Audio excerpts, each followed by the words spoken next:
Hello and welcome to The Forum, the show where we get to know a student from Monroe County Community College.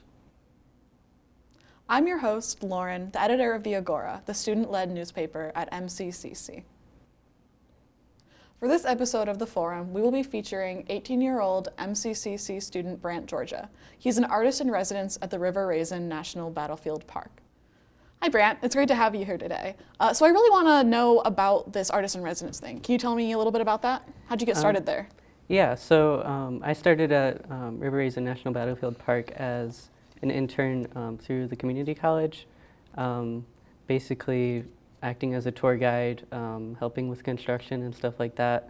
And about 3 months in, they were like, "Hey, Brant, you know how to paint, right? We need some images for our museum." So they said, "We'll buy all the supplies. We'll just have you paint while you're here." So that's kind of how I started. So I set up in the lobby. I paint different images concerning the history of the area and the First Nations that lived here and stuff like that. So, awesome. Yeah. Is this a paid position or do you do it as a volunteer? it's a paid position. Yeah. Awesome. What's your favorite part of working in that position? I just think that it's great being able to be given that time and that space to be able to express myself creatively. And it's also great knowing that my pieces will have a use and go on being used to educate others in our education center. So that canoe painting, can you tell me a little bit about that? So yeah, the canoe, it's an elm bark canoe. It's an illustration of an actual canoe that we have at the Battlefield Park. And basically how they would, it's a reproduction of what Native Americans would use to travel around the waterways of southeastern Michigan. So typically it would be a birch bark canoe, but sometimes it would be an elm bark canoe. The team at the Battlefield worked with some Native nations to reproduce that. It's going to be used in our education center, and it's built as it would have been. It's built out of elm bark that they peeled off a tree, and then it's kind of sealed together using pitch and bear fat, which is like a natural glue. Basically, they had me illustrate that canoe because it's going to be used on the plaque that kind of gives more information about the canoe while you're walking through the education center. So it's just kind of to go along with that. Awesome. How did you get into painting? I got into painting about 3 or 4 years ago. I had always been artistic and I've drawn my whole life pretty much, and I just thought it was like the next logical step is to paint. It allows you to use more colors than you would just using graphite, and you can get different textures and blend a lot better. So it just gives a lot more artistic freedom than drawing would. So. Where do you get your inspiration from? My inspiration mostly comes from illustrators and naturalists of the 18th and 19th century. So I kind of try to emulate that vintage feeling that they have in their pieces. So, historically speaking, around this time was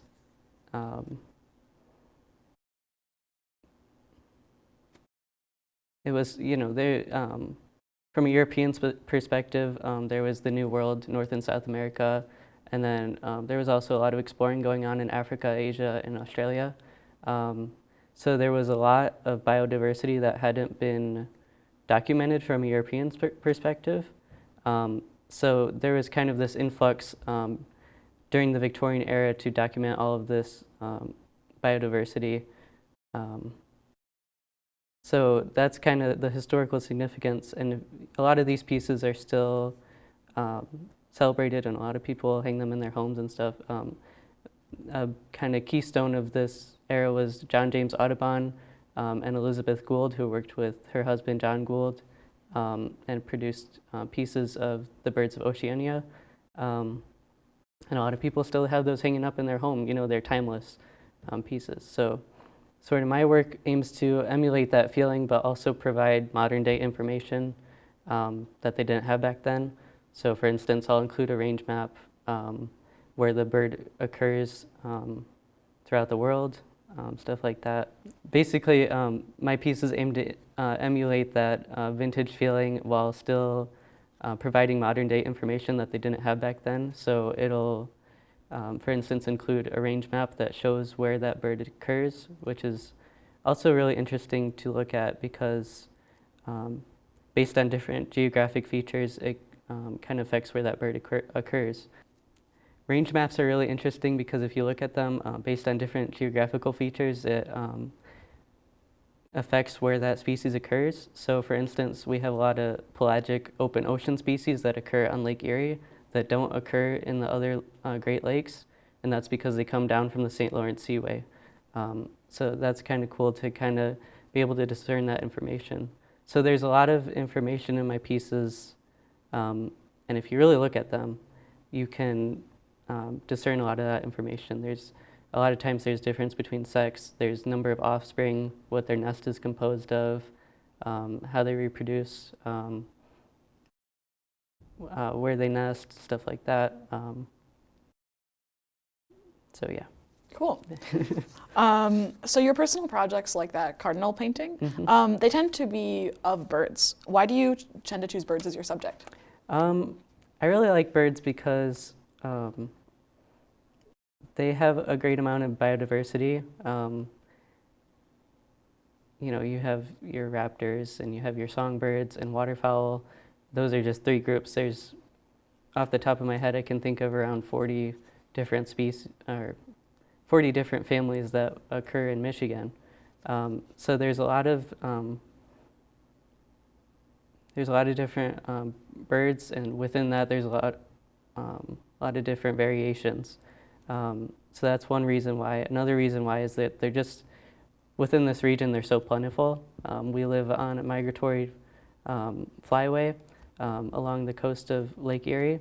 So a lot of birds come from Ontario and northern Michigan and fly through southeastern Michigan and rest here, specifically at spots like Point Moulet and Sterling State Park. So it's really significant in this area. Yeah. Cool. So let's pivot to a different topic. What are your plans after MCCC? So after MCCC, I don't know exactly where I'm going to transfer to yet, but I plan on transferring to a 4-year university, and I plan on pursuing some kind of biology or ecology degree, and then I'll minor in museum studies or some kind of education interpretive kind of aspect of things, because I really like the idea of educating people about our local wildlife. Yeah. Well, that is all the time we have for today. It was great having you here, Brant. Thanks for joining us today. Tune in next time to see another featured student on the forum.